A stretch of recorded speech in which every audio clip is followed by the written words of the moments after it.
It's here and now. This week, a team of inspectors from the International Atomic Energy Agency completed a 10-day inspection of the crippled Fukushima Nuclear Plant in Japan.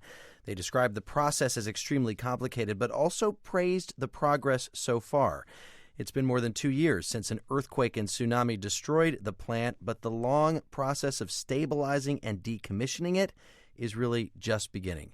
The BBC's Rupert Wingfield-Hayes has been following the story, and he's with us now from Tokyo. Rupert, welcome back. Thank you, Jeremy. Well, when the IAEA officials say that it's a very complicated process, but things are progressing, what do they mean? Parse that for us. I think what they mean, there's a couple of things that have happened in the last few months that have helped to stabilize the situation at Fukushima. The first is they have started to get on top more effectively of managing this wastewater problem. There were all sorts of problems with it a few months back, lots of leaks going on, clearly not a very competent process. They were making mistakes, leaks were happening. They seem to be managing that better than they were, and they seem to be preventing some of the groundwater that was causing this problem from getting into the plant. The other thing is they've started to remove fuel from reactor building number 4. There was a very large amount of spent fuel in the reactor's cooling pool, not in the reactor itself, but in the cooling pool when the disaster happened back in 2011. That has been very precarious because that building was very badly damaged by the disaster. Now they have finally started to remove that fuel from that building, and that operation seems to be going quite well so far. And obviously, the more of that fuel can be removed, the better the situation is. But at the same time, this is really just the start of the process, and it's also the easy bit. And you went into Reactor 4. That was the reactor that you went inside of the last time we spoke. What was that like?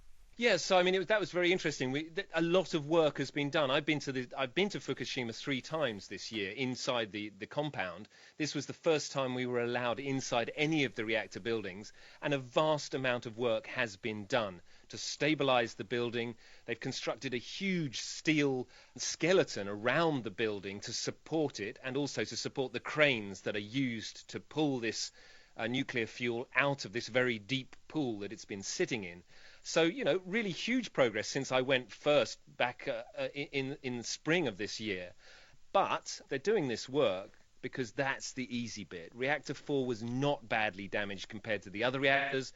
There was no core meltdown. So that's the one that they can sort of get to grips with first and get the material out, get all the radioactive material out, and then start to dismantle the building. The radiation levels we checked when we were in there are pretty low. That is not the case with the other reactor buildings, 1, 2, and 3, where there were core meltdowns. The radiation levels there are still way too high for anybody to go inside those buildings. So I think 1, 2, and 3, the reactors that have had core meltdowns, are the real long-term problem, and a very, very difficult problem to deal with.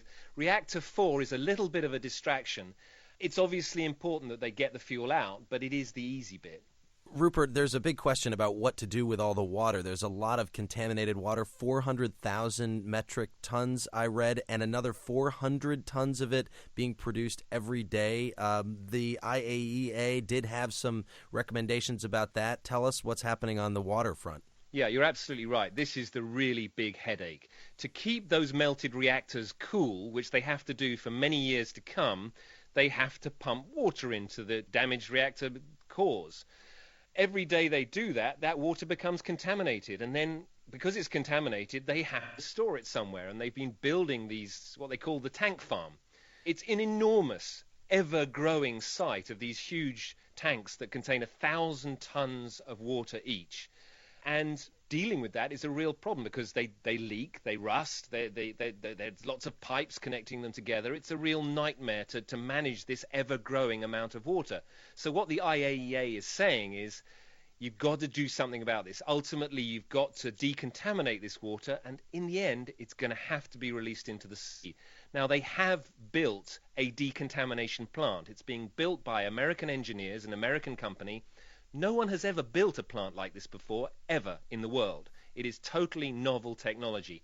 I've spoken to engineers there. They say it does work, but it's very temperamental. It's still not up and running fully, and they need to build another 2 of these plants to deal with the amount of water that's being produced. And there are a lot of concerns about dumping the water, even if it's been decontaminated, into the sea, right? Yes, there are. I mean, there's very, very little trust in the government or in Tokyo Electric Power, the company that is dealing with the aftermath of the disaster. And so when local people, local fishermen, local farmers are told, look, we're going to clean this water, and the levels of radiation will be so low that they are really untraceable, and it's safe to release it into the sea, people simply don't believe what they're being told. And, I have spoken to American engineers who are working at that plant and British specialists who are advising at the plant, and they say, look, this really is good technology. This water will be safe to be released into the sea. But unfortunately, the local population is still unmoved by that. They say, we don't trust you. Well, that is the note that I want to end on. We talk about this every time we discuss Fukushima, the question of trust and how much the Japanese people are trusting not just TEPCO, Tokyo Electric Power, but also the Japanese government in what they're saying about what's going on in Fukushima. It's quite difficult to get a grip on exactly where public sentiment is. After the disaster, there was an overwhelming majority of the Japanese public became anti-nuclear. And opinion polls have shown that that is gradually dropping, and it's now probably below 50% for the first time since the disaster. And so either through apathy or through the government's own propaganda campaign, people are starting to accept that nuclear power probably is going to be switched back on here.